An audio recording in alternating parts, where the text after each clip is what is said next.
So thank you very much, Kerry, and good morning all. Everybody here will be aware over the past decade or so, digital technology has transformed the way we live, the way we work, the way we play, and the way we communicate. In that time, many companies who didn't exist before are now valued in the billions, employing hundreds of thousands of staff around the world. Just in the past 5 years, the UK's tech sector has boomed, growing over 2.5 times faster than the economy as a whole. The UK tech sector is worth $1 trillion, only the third economy in the world to reach this milestone after the US and China. And this pace of growth isn't going to slow down anytime soon. More than £12 billion of venture capital funding has been secured by UK tech startups and scale-ups just so far this year. And last year, a new tech unicorn, which is a private company valued at $1 billion or more, was created every 11 days. Last year, the government named the West Midlands as the UK's fastest growing region for digital tech.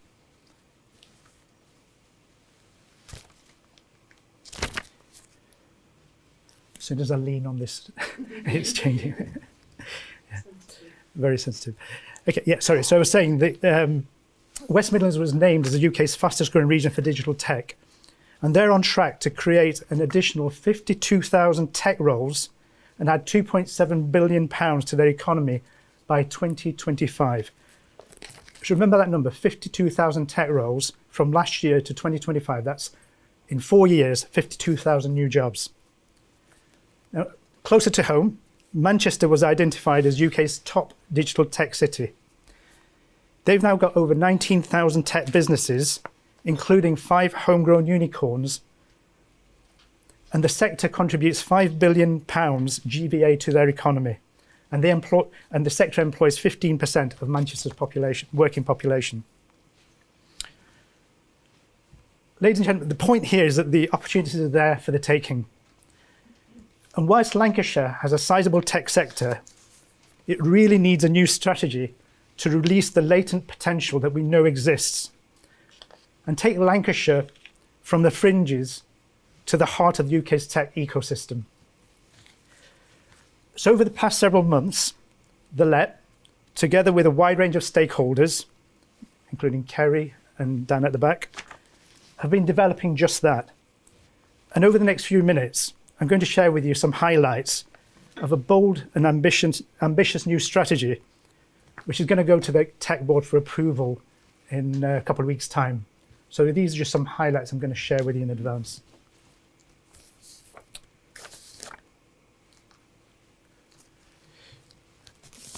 So in Lancashire, as I said, we've already got 4,000 digital tech businesses, including a number of global leaders, between them employing over 20,000 tech professionals. We have universities with world-class research expertise. And more importantly, what we've found is that Lancashire has some unique strengths that we can focus on and build on to capitalise on this tech growth opportunity. This is very important to the strategy because we're not planning to compete willy-nilly with other regions, because some of these have been investing in the tech sector ecosystem for over a decade. So our strategy is to focus on our unique strengths. A few months ago, our strategy received an enormous boost when the government announced the National Cyber Force will be based here in Lancashire. An investment over £5 billion, creating thousands of high-tech skill jobs. This is a game changer for Lancashire. So if you think about it, with the unprecedented growth of the digital sector, coupled with this once-in-a-generation opportunity presented by a £5 billion investment in Lancashire, effectively, we were given a license to be brave, bold, and ambitious. And frankly, anything less would be a huge disservice to Lancashire and its communities. So by 2035, apologies if you can't read that, so I'll just go through it. We want Lancashire to reclaim its identity as an economic powerhouse on the global stage. If you remember, we were there in the first industrial revolution. There's no reason why we can't be there again as part of the digital industrial revolution. It's big, bold, ambitious, but bear with me. We want Lancashire to be the fastest growing digital economy in the UK and increase the contribution of the digital sector to over £5 billion per annum. Now that's by 2035, we're talking 13 years away. Other regions are planning the same in a matter of 3 or 4 years. So when we talk about bold and ambitious, it's all relative. What we want is Lancashire to be the location of choice for businesses and investors that are looking to develop and apply innovative digital solutions to global challenges in 4 areas: cybersecurity, health tech, advanced transportation, and the supply and distribution of clean energy, net zero technology, basically. So those are 4 key areas. They're emerging technologies where we in Lancashire have some significant strengths and we can build on. The next block there is to improve the skills and better access to job opportunities for everyone in Lancashire, regardless of race, creed, colour, gender, disability, sexual orientation, or socioeconomic background, leading to a better quality of life and standard of living for all in Lancashire. The theme of the day is diversity and inclusion, and it's fair to say that in this strategy, diversity and inclusion is a necessity for the success of the strategy. And as you can see there, it's clearly written into it. So this next slide, again, a lot of stuff on there, and I haven't got time to go through all of that this morning. But what we're looking for, a dynamic and inspiring digital tech ecosystem is desperately needed here in Lancashire. An ecosystem that inspires innovation, enabling collaborative partnerships, showcasing cutting-edge technologies like we are here in AMRC, attracting inward investment, incorporating incubators to significantly drive up the number of digital tech startups, incorporating accelerators to support our scale-ups and hopefully create 1 or 2 of our own unicorns. Let's be clear, our strategy is inclusive and is for the whole of Lancashire.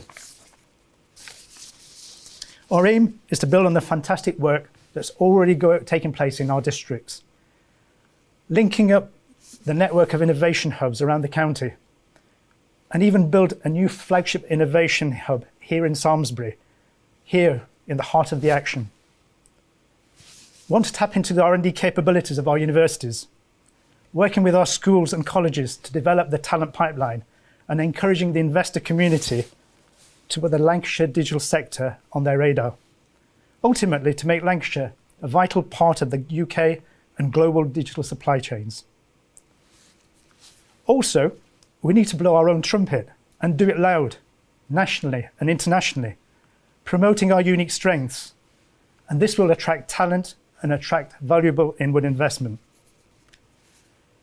Doing all of this successfully will make Lancashire the UK's leading county for our unique strengths in cybersecurity, advanced transportation, health tech, and green tech.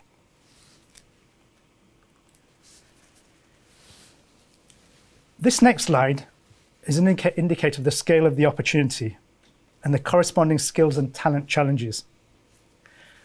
So, I do apologize, you won't be able to read these numbers from the back, because I'll read them out for you. So, at the bottom here is a forecast by Cambridge Econometrics. Don't know who they are, but that's their number. 23,575 jobs by 2035 if we did nothing. And we're carrying on, bumbling along and we did nothing. It will grow from 19,000, nearly 20,000 to 23,500. So a net growth of 3,500 in 13 years. Thankfully, with National Cyber Force coming along, that will actually increase it to 26,500. But if you speak to anybody involved in economic planning, they'll tell you that for every job that Cyber Force brings, there's 3 more jobs that will come as a result of that. So building that in, it takes us to 35,575 total jobs. But if we implement this strategy, then that growth can go from 35 to 50,000. So that's another 15,000 jobs. So in a nutshell, by 2035, what this strategy is saying is that we can grow from 20,000 to 50,000. That's an extra 30,000 new jobs by 2035. Relate back to the numbers I talked about earlier on. The West Midlands are projecting the same in 4 years. No, sorry, they're projecting 50,000 new jobs, not 30,000, 50,000 new jobs in 4 years. Good luck to them. But here we're about Lancashire, and we want to take it from the bumbling along figure of 23,000 to an ambitious 50,000. And that's high impact for Lancashire. Even today, employers say the lack of available talent is the single biggest factor holding back growth. Of course, achieving this level of growth will require investment, but no more than the level of investments that other regions have been making for years. Okay, I'm going to stop here and give you an opportunity to ask questions if you have any. I don't know whether we have time for that. Yeah. But in summary, this is an ambitious but deliverable strategy, and to succeed, it requires leadership and commitment at every level. And of course, as I say, it will require investment. Thank you. Thank you, Karen.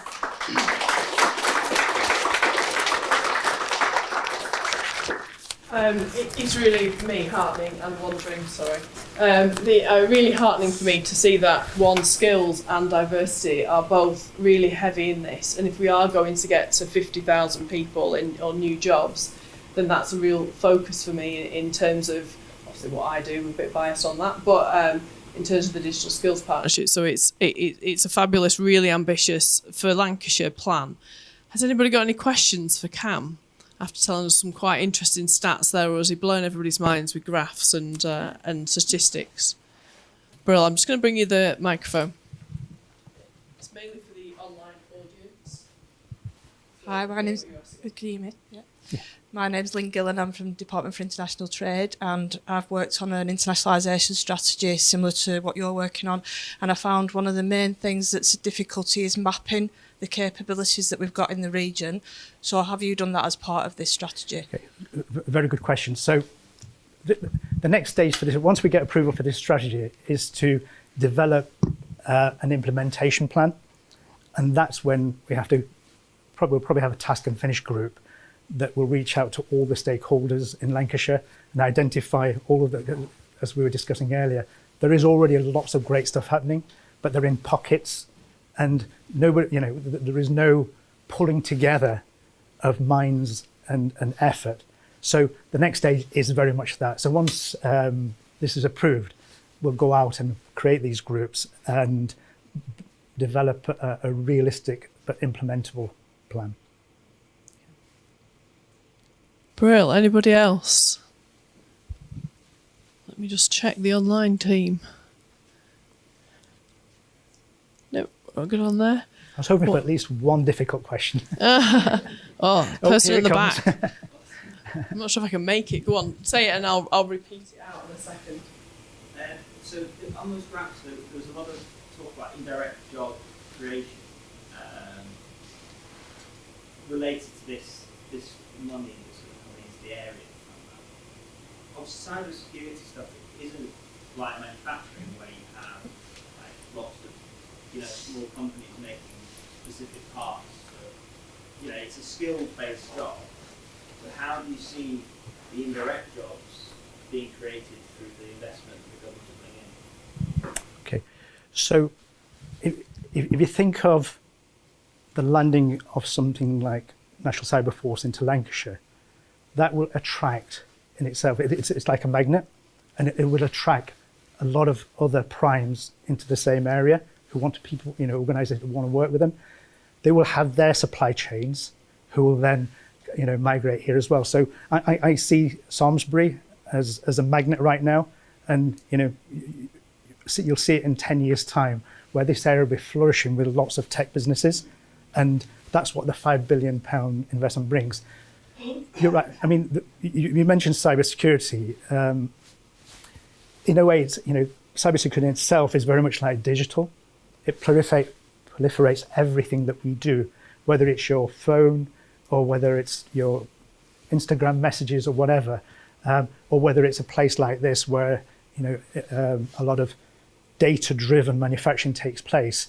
All of that requires cybersecurity of some form or another. So whether you're at government level and you're the National Cyber Force, or whether you're a 3 or 4 man band looking after the network security of your business, that's where I see the growth coming. Plus all the primes and their supply chains. The beauty is since NCF landed here, it's triggered a lot of work in the background of answering those kind of questions. How does the business from Lancashire or the individual, or we were talking earlier in one of our groups that that £5 billion investment won't just impact on the people in this room, but also those people who aren't even born yet, if you think about it. So, the £5 billion investment isn't just for today and tomorrow. It's a once in a generation opportunity which will, have an impact for several generations to come. Yeah, I think that, that some of the people who are working in Cyberforce by the time it's fully up and running in primary school now. So it's, there is that, as well as not forgetting potential career changes and people who move into that space as well. So yeah, there's a lot of potential, and the businesses that it'll attract over as well, I think, are a big part of this. And obviously there's going to be non-digital ones as well, or companies that are somewhere in the supply chain of supporting that bigger business that aren't digital, but there'll be a lot of digital businesses as well. I mean, everything from supply of sandwiches to gym facilities to, the knock-on effect to the whole economy is going to be phenomenal. Yeah, jobs in many sectors because of that one investment. And if you think about Media City, it's a much, much bigger investment in Lancashire than it was in Media City. And look at the impact that Media City's had and the draw that's had for so many other businesses. And that was a much less investment in the grand scheme of things. So, I think it, once in a lifetime, absolutely takes it on board, doesn't it, really, in that. Great. It's interesting what you were saying about the generations to come, and is there a plan in place to kind of engage the schools of Lancashire in that digital strategy in terms of bringing it into the curriculum now, so that you're already kind of seizing that opportunity for the jobs that are there for the future? So for the benefit of people at home, it's a question about schools and involvement of schools for future generations and how we're bringing them on board. Do you want to answer that, or do you want me to? I'm easy. Why don't we both do it? Right. So take one hat off. I actually chair the Start Academies Trust, which is a network of 31 schools up and down the country, comprising primary and secondary schools. So school curriculum is dear to my heart. And you're absolutely right that to fill, I'm looking over there, the chart's gone now, but if we're going to create 30,000 new jobs in this sector, then all the schools and the colleges of Lancashire will need to up the game. And to be fair, it's happening already. But your point about schools in particular is a good one, because the government recognises, only last week the government published their UK strategy, and within there, the same issue was touched on. What do we do about the schools? If I had it my way, what I'd do is I'd put digital skills as a compulsory subject alongside maths, English and science. But I'm not the Minister of Education, but we will be making representations because I think it's so critical for the UK economy. And as you say, digital skills, you've got to have digital skills to live in this world today. So it's almost a no-brainer, but for some reason it just hasn't happened. But it is written into the strategy. Yeah, I just add that it is written into this strategy, and it's something that, in terms of Lancashire, we're already working on and probably way ahead of some areas. So just to give you a flavour, we've got an award-winning careers hub who are working with every single school and college and SEND school in the county as part of that careers hub. And part of that is looking and bringing in careers activity. Working with the Digital Skills Partnership, we've brought in multiple activities that are then giving schools the opportunity to explore digital careers, look at cyber careers, and so on. And there's exciting stuff planned for the following year. So we're growing that provision and bringing it out, because absolutely it is crucial that our young people understand the range of stuff that they can do. And it's, if you talk to some people and go, what's a digital career? Or talk to a parent, they might not know. And I'll give you a great example, not cyber related. UCLan advertised a job for a drone pilot, and the wage was about 50k.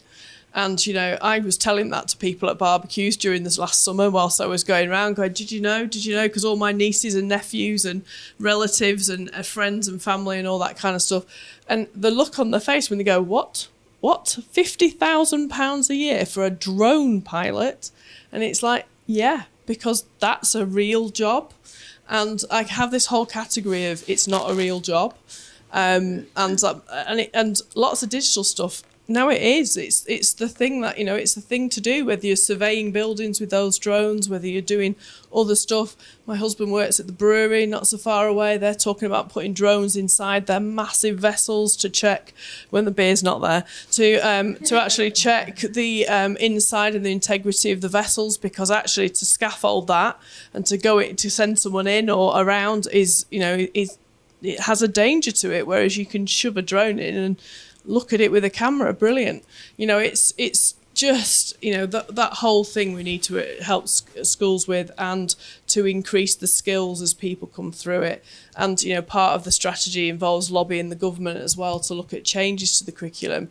But that takes time. So actually we need to act now, regardless of what the curriculum is, and show young people what the benefit is of those skills. One of the things in that respect is not just focusing on the kids, but also the teachers, because it's the teachers that will inspire the kids. There's only one Kerry, and she can't go around to every school talking about drone pilot jobs. But if we can inspire and train the teachers who can then inspire the kids, that makes the difference. And it's a long, drawn-out process. And in Lancashire in particular, we have some significant challenges. The areas of socioeconomic deprivation. If you're in Blackburn, you'll know the ethnicity diversity there, and some of the challenges we've got. And one of the schools that we have ticks every single taboo. It's an all-girls school and an Islamic school. Dear, oh dear. But it is the best performing school in the country. Not many people know that. And it was one of the first northern schools to win the Cyber First competition that's been run for years, and it was the first school in the north to win something in that field. So, and I think two things really to add on to that.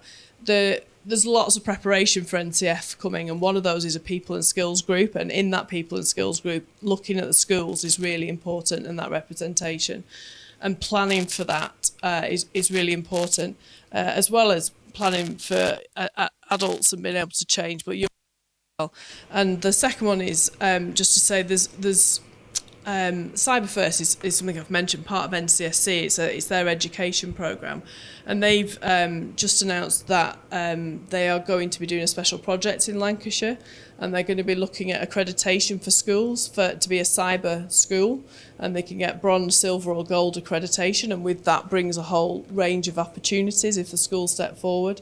As well as a number of other activities to encourage underrepresented groups such as girls, socioeconomic groups, etc., to get involved in cyber. And we say cyber, and it's a massive range of careers. It's not just a career, but tons going on. We could go on and on. That's a whole soapbox on its own of stuff. But there's lots going on. I think I've taken more than my time. Thank you. Brilliant. Well, thank you very much. Thank you very much, Cam, for that insight into the strategy. And can we give Cam a bit of a round of applause there? Thank you.